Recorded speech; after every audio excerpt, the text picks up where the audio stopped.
बोले मानव के लिए सर्वोत्तम धर्म क्या है? बोले ना तो वृक्ष में उल्टे लटक करके तपस्या करना, ना कंठ पर्यंत जल में खड़े होकर के ठिठुरते हुए भगवान नाम जपना। बोले निस्वार्थ भाव से अधोक्षज भगवान श्री कृष्ण लगाना यही श्रेष्ठ भक्ति है। हाँ, वो भक्ति कैसी हो? निस्वार्थ होनी चाहिए। मंदिर न हमें कि बस भगवान हमारी मनोकामना पूर्ण करें, बल्कि हमें इसलिए भी मंदिर जाना चाहिए कि ये तो हमारा धर्म है। अर्थात स्वाभाविक प्रेम होना परमात्मा से, ये श्रेष्ठ धर्म है। अच्छा, एक चीज और, अगर हम मंदिर जाकर कुछ मांगते हैं तो हम अपनी ही नजरों में अपने भगवान को छोटा नहीं बना देते? प्रभु आपको पता नहीं है हमें क्या चाहिए, इसलिए हम मांगने आए। और ध्यान दीजिएगा, हमने मांगा तो घाटे का सौदा कर लिया। आज मांग सकते हैं 2-4-10 टन सोना, हीरा मोती जवाहर, गाड़ी बंगला कार भूमि प्लाट, इससे ज्यादा तो कुछ मांग नहीं सकते, क्योंकि मांगने का हमारा स्तर है, एक सीमा है। लेकिन नहीं मांगेंगे साहब तो वो इतना देगा कि उसका स्तर फिर हमसे बहुत ऊपर का होता है। तो हमें मांगने की आवश्यकता नहीं है, वो सर्वांतर्यामी है, अंतर बहिर्वस्थितम, भीतर भी है बाहर भी है, वो खुद समझता है मेरे भगत को क्या चाहिए। एक बड़े अच्छे संत हुए दादू जी महाराज, हमेशा ब्रज रज में ही वो लेटते थे। राम के परमोपासक भक्त थे। जब राम जी की भक्ति करते उपासना, तो प्रार्थना करते समय रोते हुए कभी कभी कहते थे कि मैं अगर मांगूं तुझे पर तुम न देना कुछ मुझे, वरना आशिक नहीं मजदूर हो जाऊंगा मैं। कि मैं अगर मांगूं तुझे पर तुम न देना कुछ मुझे,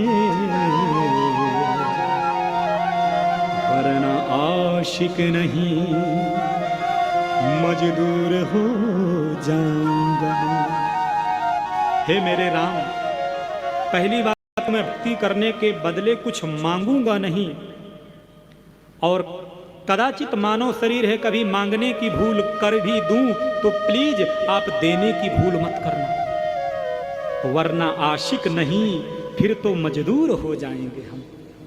भक्ति के बदले हमने भगवान से कुछ मांग लिया तो फिर तो मजदूरी पूरी। मजदूर ने काम किया, शाम को आपने पेमेंट किया, चलिए तू तेरे घर में मेरे घर। तो परमात्मा से अगर केवल हम मांगते ही रहे ना, तो बस भक्ति के बदले इतना ही संबंध रहेगा। काम पे लगाएगा, कह देगा शाम हो गई अब जाओ। लेकिन अगर नहीं मांगेंगे साहब तो अपने दिल में हमें वो बैठाएगा। यही तो भगवान की महिमा है।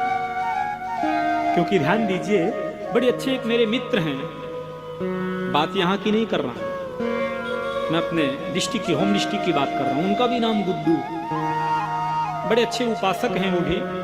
तो उन्होंने एक बड़ी अच्छी बात कही कि भैया मुझे लगता है किए हुए उपकार को मनुष्य भूल जाता है, लेकिन परमात्मा की शरण में जाकर के एक भी बार हमने यदि उसे याद किया है तो जीवन पर्यंत वह अपनी डायरी को मेंटेन करता रहता है। ये मेरी देहली में आया है। यही तो भक्त और भगवान का अंतर होता है। थोड़ा सा पैर में हमारे पत्थर लग जाए तो कहते हैं भगवान हमने तुम्हारी पूजा किया था, क्या फल दिया तुमने। लेकिन अगर आपने 2 अगरबत्ती भी लगाई तो कभी न कभी त्रायते महतो भयात, ऐसे गाढ़े समय में आकर के वो मदद करेगा साहब कि जीवन में उसको भूलोगे नहीं। तो स्वाभाविक प्रेम होना ये मनुष्य का धर्म है। जैसे माँ का बेटे के प्रति, बेटा कुछ भी कहे लेकिन माँ थोड़ी देर बाद अपने आंसुओं को पूंछ करके फिर अपने सीने से लगाती है, आखिर भला बुरा ही सही, पर तू है तो मेरा बेटा। ऐसा प्रेम हमें भगवान से होना चाहिए। केवल मंगेतर ही हमें हमेशा नहीं बना रहना चाहिए। जैसे सूर्योदय हुआ तो जो कमलनी होती है वो खिल जाती है, क्यों खिलती है इसका कोई उत्तर नहीं, वो स्वाभाविक प्रेम है उसका। जैसे का पत्नी का पति के प्रति प्रेम होना ये स्वाभाविक प्रेम है, ऐसे ही हमें भगवान से जुड़ना चाहिए। प्रश्न दूसरा आपने ये भी किया था कि हम मंदिर जाएं, किसे पूजें, किसे छोड़ें, बहुत देवी देवता, और आजकल तो गली गली में नए नए भगवान बन जा रहे हैं। मिला है 5 भौतिक शरीर, शरीर गंदगी का साम्राज्य, लेकिन कहते हैं भगवान है हमको पूजो, छोड़ो मंदिर वाले को। तो आगे कलयुग आ रहा है, वैसे भी बड़ी भ्रांति फैली। अब शंकर जी भी बैठे हैं, दुर्गा जी भी बैठी हैं, हनुमान जी भी बैठी हैं। एक माता जी थी, लोटा में पानी लेकर के गई, थोड़ा शंकर जी को चढ़ाया, थोड़ा दुर्गा जी को चढ़ाया, थोड़ा सा महाकाली मैया को चढ़ाया। अब महाराज पानी भी समाप्त, जो मूंगफली दाने थे वो भी समाप्त, देवता रह गए 3। अब मन में आध्यात्मिक ताप लगा, अब वो हनुमान जी क्या कहेंगे, शंकर जी को देके गई, मुझे छोड़ गई, कल देखता हूं। ऐसा भगवान कभी नहीं करते। वैसे तो भक्ति एक निष्ठ ही अच्छी है, एक ही साधे सब सधे, सब साधे सब जाए। लेकिन एक साध्य भक्ति का मतलब ये बिल्कुल नहीं कि यदि हम राम के उपासक हैं तो हम कृष्ण का अपमान करें, ये बिल्कुल गलत बात है। आप वैष्णो देवी जाइए, जाना चाहिए, घूमना चाहिए, लेकिन वैष्णो देवी में जाकर के भी मत्था टेको और कहो हे वैष्णो मैया, मेरे इष्ट देवता सिद्धेश्वर महादेव हैं, की भक्ति में मेरा और मन लगने लग जाए। तो लीजिए, वैष्णो मैया के भी दर्शन हुए और अपने इष्ट को प्रसन्न करने का हमने वरदान भी मांग लिया। बाकी ब्रह्म तो एक है, क्योंकि यथा तरोर मूल निषेचनेना तृप्यंति तस्कंद भुजोपशाखा। ध्यान दीजिएगा, हम कोई भी पंथ संप्रदाय के हों, कभी देवी देवताओं को बांटना नहीं चाहिए। एक नूर से सब जग उपजा, कौन भले को मंदे।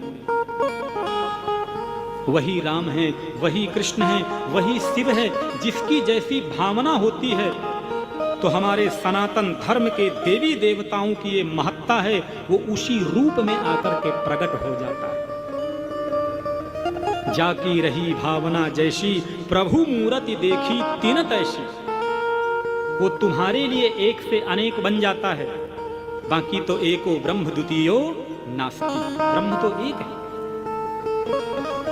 तो यदि जैसे वृक्ष होता है, वृक्ष की जड़ में हम पानी डालते हैं, तना खड़ा होता है, फिर डालियां, पत्ते, फूल खड़े हो जाते हैं, तो उस वृक्ष की किसी भी डाली को काटोगे तो दर्द तो जड़ को होने वाला। प्रेम से बोलो ना जय श्री कृष्णा। ठीक इसी प्रकार से किसी भी देवी देवता का आप निंदा करोगे तो निश्चित आपका इष्ट है ना, उसकी भी निंदा हो गई।